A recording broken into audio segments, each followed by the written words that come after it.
Hello everyone, कैसे हो सब। आशा करते हैं सभी अच्छे होंगे। तो क्लास आज हम आपको पढ़ाएंगे गद्यांश। कैसा कि निम्नलिखित गद्यांश को गद्यांश पढ़ाएंगे हम। एक गद्यांश पढ़ाएंगे, उसके प्रश्न नीचे लिखे होंगे। उन प्रश्नों को देखकर उसमें उत्तर आपको करने होते हैं। तो एक दो गद्यांश हम करा देंगे गाइस। फिर ऐसे ही गद्यांश अगर उसमें आते हैं पेपर में आपके, तो आप कर लें। मेथड दिमाग में रहना चाहिए बस। पैराग्राफ और गद्यांश कुछ भी दे देंगे, ठीक ना।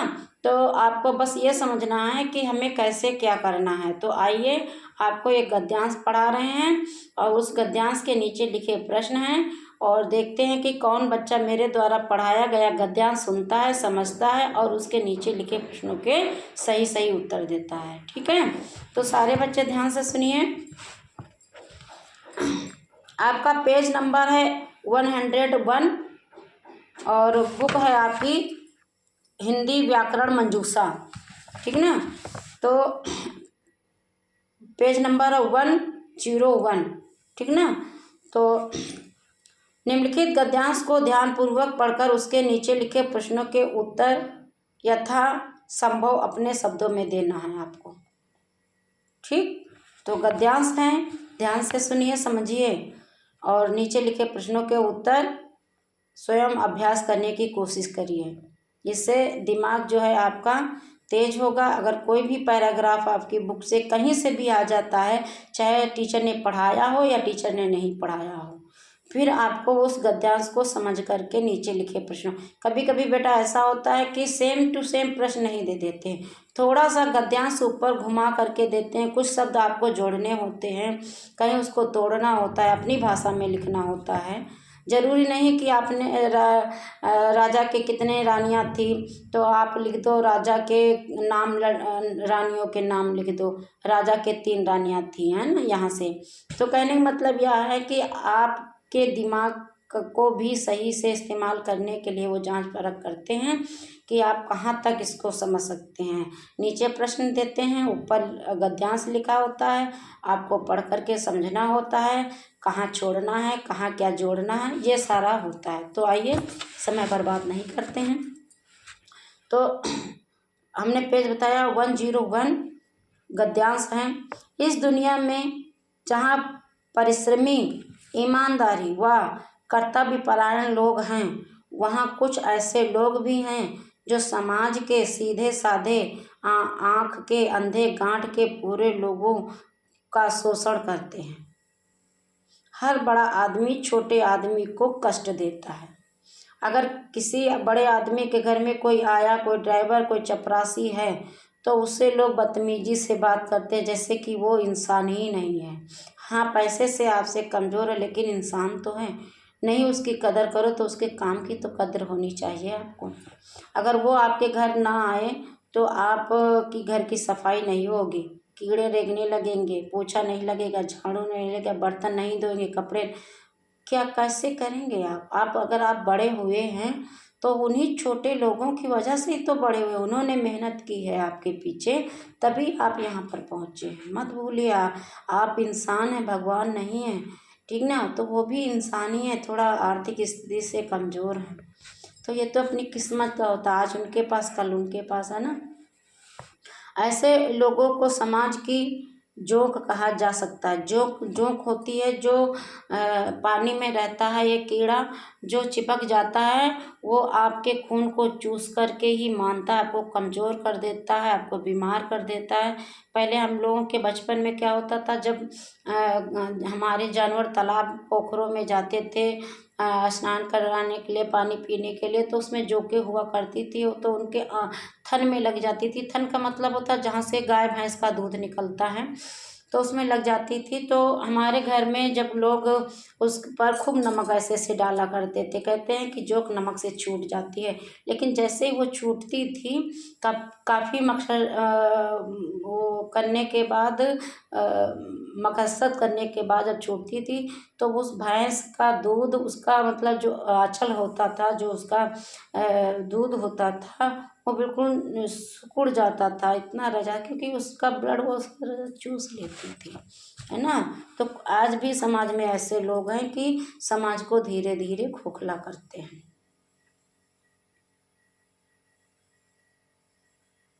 जो काम से कतराते हैं और दूसरे लोगों की पसीने की कमाई पर गुलछर्रे उड़ाते हैं तथा किसी भी तरह से अपना उल्लू सीधा करना उनका एकमात्र ध्येय होता है। अपनी मीठी मीठी बातों से भोले लोगों को अपने जाल में फांस लेते हैं और उनका काला दिन के प्रकाश में दुनिया के सामने नहीं आता। कहते ना वो दिखाने, वो कहते ना हाथी के दांत दिखाने के कुछ और खाने के कुछ और, ऐसे ही समाज के लोगों का है कि सामने से कुछ और, पीठ पीछे कुछ और। राजनीतिक क्षेत्र में यह प्रवृत्ति एक दूसरे पर में प्रकट होती है। कुछ ऐसे महत्वाकांक्षी नेता लोग होते हैं जिनका मनोरथ किसी न किसी तरह शक्ति व अधिकार पाना होता है। वे बगुला भगत होते हैं। बगुला भगत मतलब कि अब हम मछलियाँ नहीं खाएंगे, और जब सामने से मछली देखी बस उस पर टूट पड़ते हैं। बाहर से तो देश प्रेम और जन सेवा का ढोंग रचते हैं। जैसे कि आजकल प्रचलन चल रहा शादी ब्याह का, कि जब लड़का वाला पक्ष लड़की को देखने जाता तब कहता है केवल हमें दहेज नहीं चाहिए, हमें लड़की पढ़ी लिखी और सुंदर और काम वाली चाहिए। लेकिन कौन जानता है कि वही काम वाली एक शब्द ले करके वो काम वाली बाई बना देते हैं, और बाद में उसको घर ले जा करके उसको उसके मतलब भविष्य और उसके मन के साथ, मानसिक तनाव के साथ उसको कमज़ोर और विकलांग बना देते हैं। उसकी सारी इच्छाएं मार देते हैं, फिर उसको घर की नौकरानी बना देते हैं और कहते हैं घर आपका है तो काम आप ही को तो करना पड़ेगा, है ना।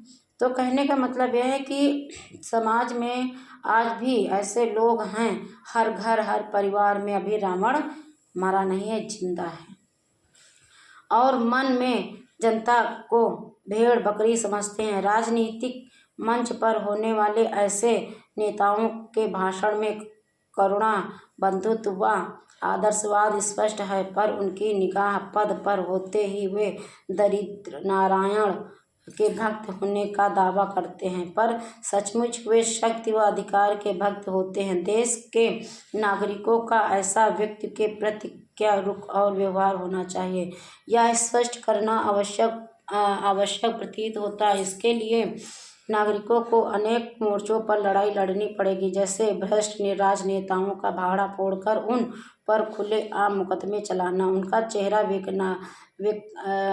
बेनकाब करना, समाचार पत्र व दूरदर्शन द्वारा उनके काले कारनामों का पर्दाफाश करना इत्यादि। लेकिन ऐसा करेगा कौन?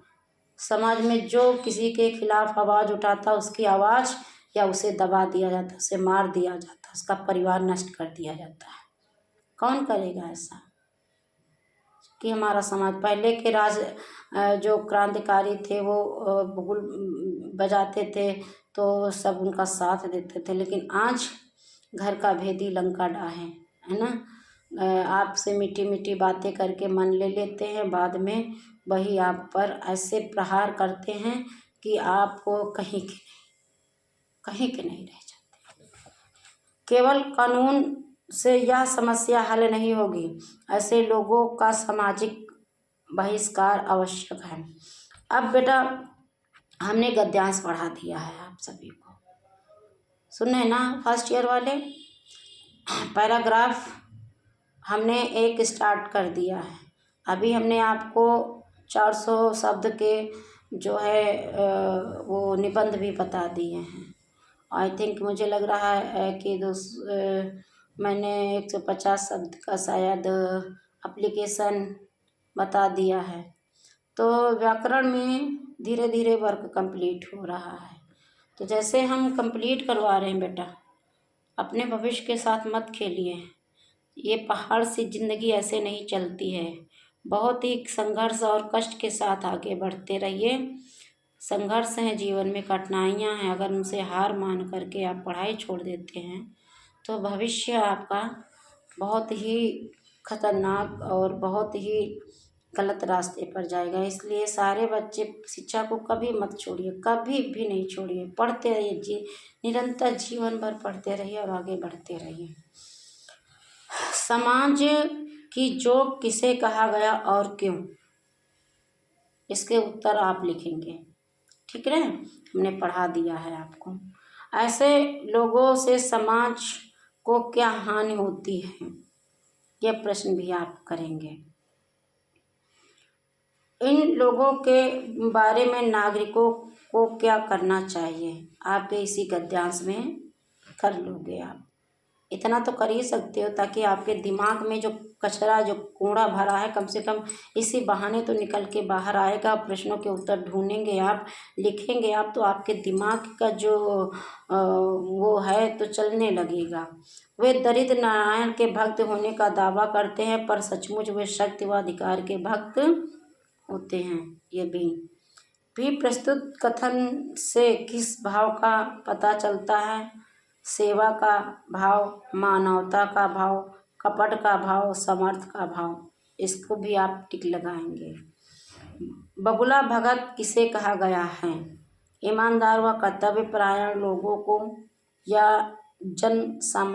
सामान्य को, किसानों को, ढोंगी नेताओं को? मैं आँखों के अंधे गांठ के पूरे से क्या आशय है? धनी वर्ग से, नेत्रहीनों से, मूर्ख किंतु धनवानों से, इनमें से कोई नहीं। जो हो उस पे से टिक लगा लेना, ना हो। बेटा मैं कराने को तो करा दूँ, बहुत ईजी है, सारा प्रश्न बहुत ईजी है। बट मैं सोचती हूँ कि गद्यांश जो मैंने पढ़ाया है उसको आपने सुना है और समझा है, तो आपको प्रश्न करने में कोई भी कठिनाई नहीं होनी चाहिए। इसलिए मैं नहीं करा रही हूँ कि आपको कम से कम लगे कि हमको काम दिया गया है, हमें करना है, हमें याद करना है। फिर आगे है, बाहर से तो देश प्रेम और जन सेवा का ढोंग रचते हैं और मन में जनता को भेड़ बकरियां समझते हैं, ठीक ना।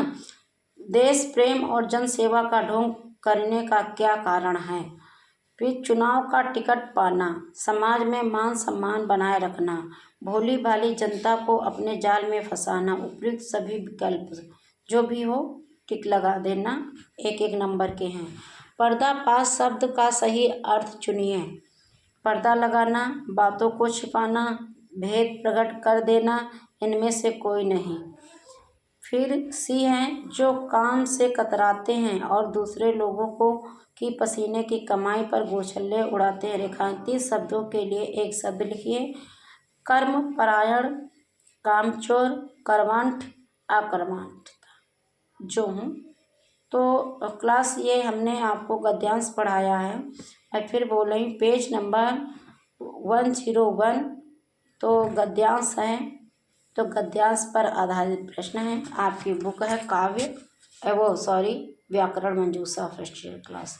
अगर कोई भी त्रुटि हुई हो या आपको समझ में ना आ रहा हो तो कमेंट बॉक्स में कमेंट करके अवश्य बताएं। Thank you class.